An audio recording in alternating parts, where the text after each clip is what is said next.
Bismillahirrahmanirrahim. Assalamualaikum warahmatullahi wabarakatuh. Innal hamdalillah nahmaduhu wa nasta'inuhu wa nastaghfiruh wa na'udzubillahi min syururi anfusina wa min sayyiati a'malina. May yahdihillahu fala mudilla lahu wa may yudlil fala hadiyalah. Asyhadu an la ilaha illallah wahdahu la syarikalah wa asyhadu anna Muhammadan abduhu wa rasuluh. Allahumma salli wa sallim wa barik ala nabiyyina Muhammad wa ala alihi wa ashabihi wa zurriyyatihi wa qarabati ajma'in. Amma ba'd. Hadirin hadirat jamaah salat zuhur Masjid Raya Mujahidin rahimakumullah, para pendengar setia Mujahidin FM dimanapun berada. Alhamdulillah pada hari ini kita sampai kepada hari ke-9 tahun baru Hijriah, 9 Muharram 1443, atau ya kurang lebih 15 abad yang lalu ya, dicanangkan penanggalan Hijriah. Dan pada momentum 9 dan 10 Muharram ini insyaallah ada suatu peringatan ya. Peringatan para rasul dan para anbiya, terutama Rasulullah SAW dan para Nabiullah sebelum beliau, yaitu Musa alaihissalam, di mana pada tanggal 10 Muharram itu adalah tanggal di mana Nabiullah Musa dan para sahabat beliau, pengikut beliau yang setia, diselamatkan oleh Allah dari kejaran Fir'aun laknatullah beserta tentara-tentara dan pengikut-pengikutnya, yang diselamatkan Allah melalui suatu kisah penyeberangan Laut Merah. Laut Merah, dari tempat itulah ya, akhirnya Nabi Musa alaihissalam diselamatkan oleh Allah ke bumi Mesir, dan ditenggelamkanlah Fir'aun atau Ramses, ya, Raja Ramses III dengan bala tentaranya di Laut Merah, di laut yang pada saat itu dibelah oleh Allah untuk mereka bisa melewatinya. Dan kisahnya di dalam Al-Quran bisa kita baca, dan bukti autentik jasad Fir'aun itu masih kita bisa melihatnya kalau kita pergi ke Mesir, ada di museum di sana.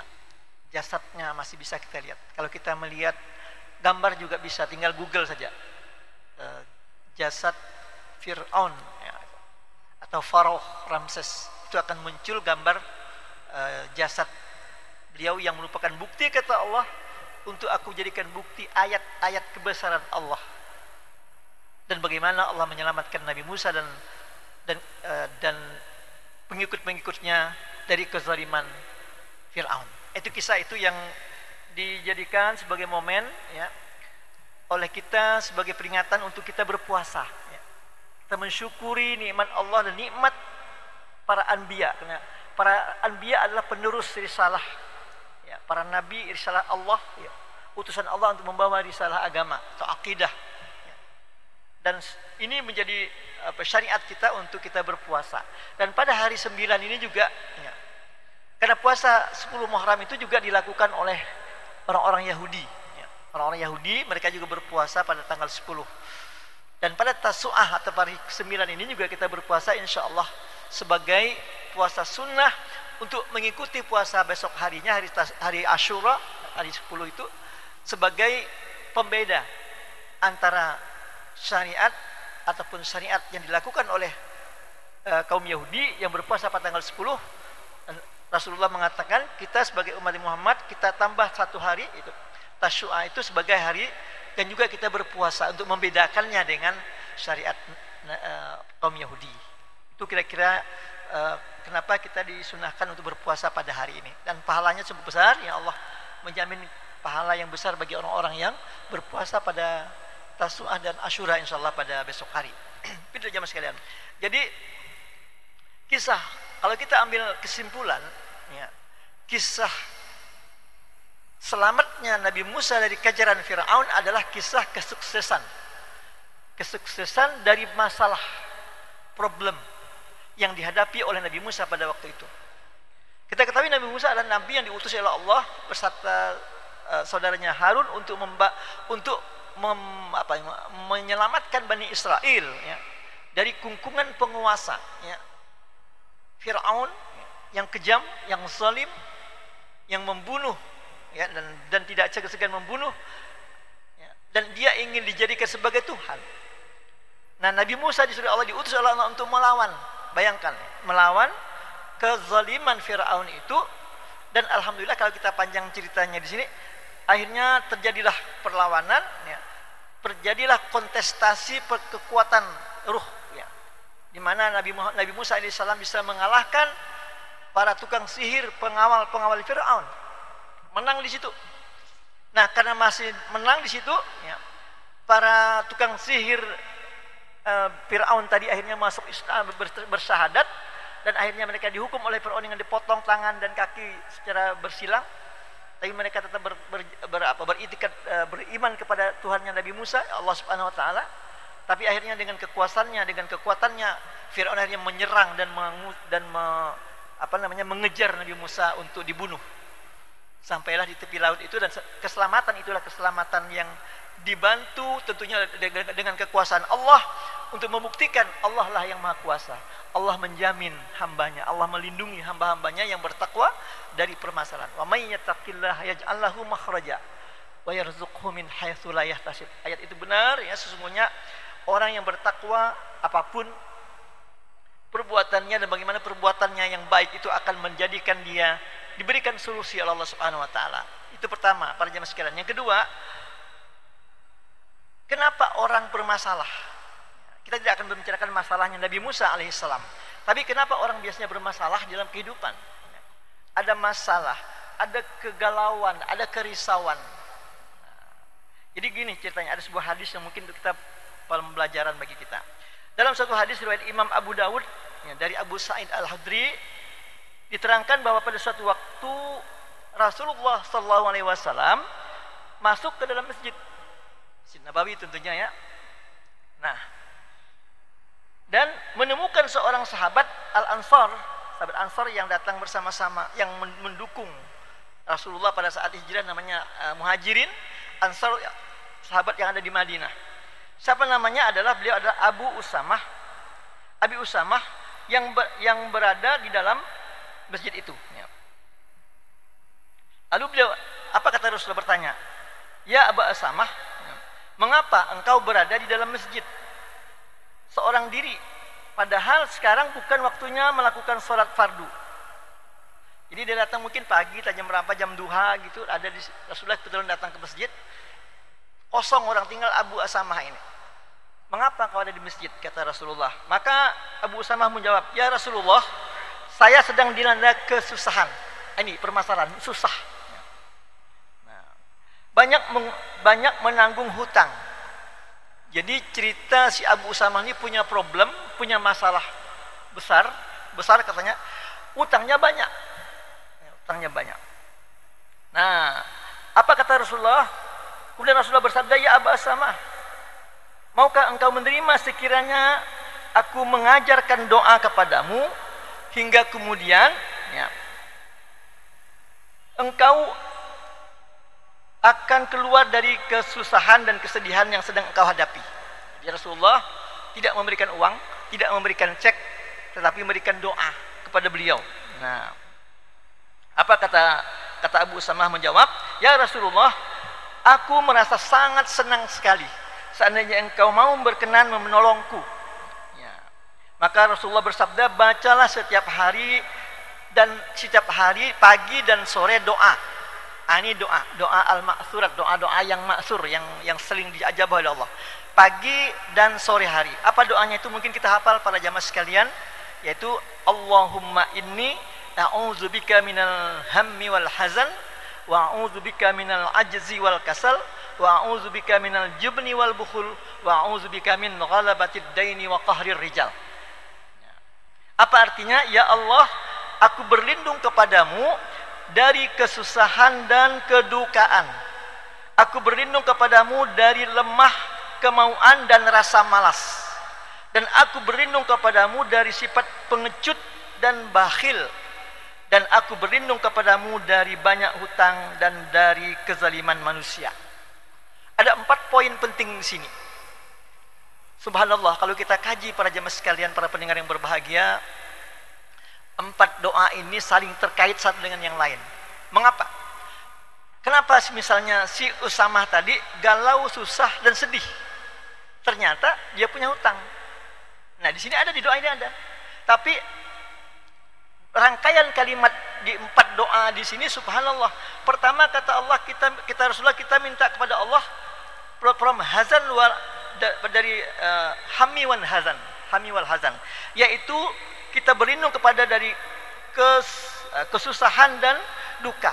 Galau bahasa kita, kegalauan, duka, susah. Ya sekalian, kenapa kita susah? Banyak masalah, susah. Masalah di kantor, masalah rumah, masalah istri, anak, ya masalah pekerjaan, semuanya menjadi satu. Yang jelas kita susah, yang galau. Itu kita minta kepada Allah. A'udzubika minal hammi wal hazan. Kemudian apa? Wa a'udzubika minal ajzi wal kasal. Kita juga minta perlindungan kepada Allah daripada ini ya, lemah kemauan dan rasa malas.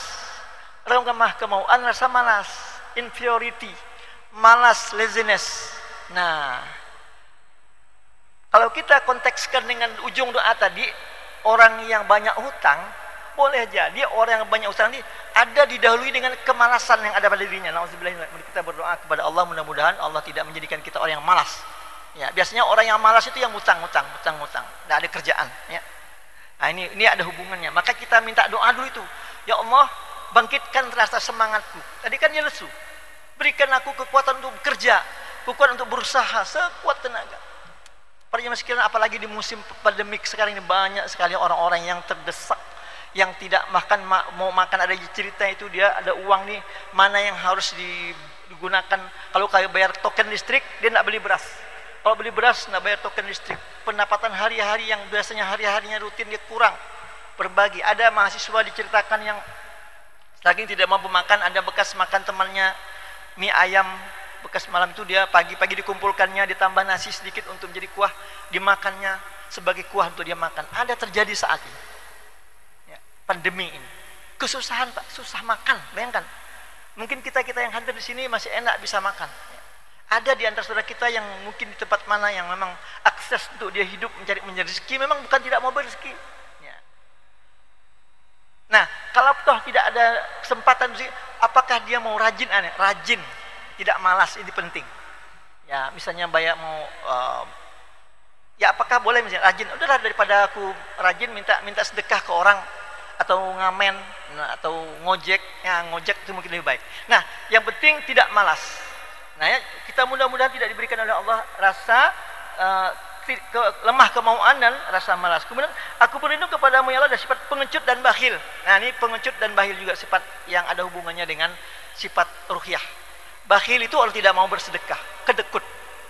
Pengecut, takut apa-apa, takut untuk mengambil keputusan, takut untuk berbuat sesuatu yang mungkin baik, padahal dia terlalu diiming-imingi oleh ketakutan tadi. Dia, ya udahlah, kalau aku kerja sana nanti susah, ditimbang-timbang, enggak bekerja. Oh, ada yang menawarkan kerja ini, capek berat ngangkut batu, tak mampu aku, macam-macam alasan apologetik dia sama. Nah, mungkin ketakutan ini ya kita minta kepada Allah, mudah-mudahan Allah memberikan tidak pengecut dan tidak bakhil. Kalaupun ada rezeki, berbagi, ada infaknya, ada sedekahnya untuk orang lain yang mungkin dia berikan kepada yang lain. Nah, yang terakhir ini adalah doa yang, ya Allah, berikanlah kepadaku kemudahan untuk berlindung dari banyaknya hutang dan kezaliman manusia. Di sini bukan tidak berhutang ya, tadi banyaknya hutang. Tidak ada kali manusia yang tidak berhutang di dunia ini. Ya, dia pasti ada hutang. Bahkan kalau kita lihat hutang itu, ya semakin kaya orang itu semakin banyak hutangnya. makin besar kelas hutangnya itu. Ya. Dan bayar bunganya aja mungkin kalah gaji-gaji kita orang-orang yang gajinya rendah gitu. Saking banyaknya hutang itu. Nah, tetapi bukan maksudnya itu. Kita jangan sampai besar pasak dari tiang. Ya, dalam ceramah yang lalu saya sudah sampaikan tentang bagaimana kiat-kiat berhutang itu ya, orang-orang berhutang itu ya bahkan tidak bisa masuk surga hanya gara-gara hutangnya ada, amalnya banyak tapi hutangnya ada belum dibayar. Nah, oleh karena itu para jemaah sekalian, prinsipnya di dalam kita berhutang adalah jangan banyak utang dan kita harus mampu membayarnya. Kalaupun kita tidak mampu membayarnya, hendaklah kita harus mampu untuk berusaha bekerja. Doa yang nomor 2 tadi, dari kadar malas. Kerja, bagaimana cara membayar hutang? Bekerja, bagaimana cara kita dapat menebusnya? Ya. Karena hutang itu akan ditagih dan diminta pertanggungjawabannya di akhirat kelak. Nah, oleh karena itu para jemaah sekalian, 4 doa ini penting, mudah-mudahan kita bisa lakukan. Ini apa? Spirit memotivasi kita. Doa ini dari Allah. Ya. Ad'uni astajib lakum, kata Allah. Berdoalah kepadaku, Allah akan kabulkan. Itu janji Allah.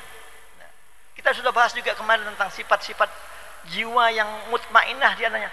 Jiwa-jiwa yang mutmainnah, yang tenang jiwanya itu orang-orang yang selalu dekat kepada Allah, zikir kepada Allah. Nah, di antara zikir doa ini. Nah, begitu kita sudah berdoa, di doa kita ingat, oh ternyata aku ini berdoa untuk tidak malas. Begitu ada sifat malas kita datang, tadi aku sudah berdoa, ayo aku harus bangun, yuk aku harus bekerja, yuk aku harus berusaha. Nah, begitu dia. Itulah sifat orang muslim. Begitu ada waktu sholat, dia sholat, zikir kembali. Begitu dia setelah sholat, dia bekerja lagi, bertebaran bekerja lagi, dan seterusnya. Itulah kehidupan ritual, rutinitas kehidupan kita umat Islam, ya, dengan masing-masing profesi kita masing-masing. Ya, yang bapak-bapak, ibu-ibu yang pedagang, silakan berdagang dengan cara bapak, ya, berdagang dengan yang baik, tidak menipu dan sebagainya. Orang jadi pegawai negeri sipil, pegawai negeri swasta, pegawai lain yang semuanya digaji oleh majikannya dan tuannya, maka hendaklah kita bekerja dengan sungguh-sungguh. Insya Allah itulah cara kita menyelamatkan diri kita daripada beban-beban tadi, rasa malas, rasa takut, rasa sedih, banyak hutang, dan lari ke gangguan orang-orang yang mengganggu kita. Wa na'udzubillahi min zalik. Semoga ada manfaatnya untuk kita kesediaan para jemaah sekalian. Mudah-mudahan doa ini silakan kalau mau cari Google doa terhindar dari hutang, langsung keluar doa itu ya. 4 doa ini. Allahumma inni a'udzubika minal hammi wal hazan wa a'udzubika minal ajzi wal kasal wa a'udzubika minal jubni wal buhul wa a'udzubika min ghalabatid daini wa qahrir rijal. 3 kali pagi, 3 kali sore insyaallah. Mudah-mudahan dengan doa itu memotivasi kita untuk terus berserah kepada Allah Subhanahu wa taala. Billahi taufiq wal hidayah. Assalamualaikum warahmatullahi wabarakatuh.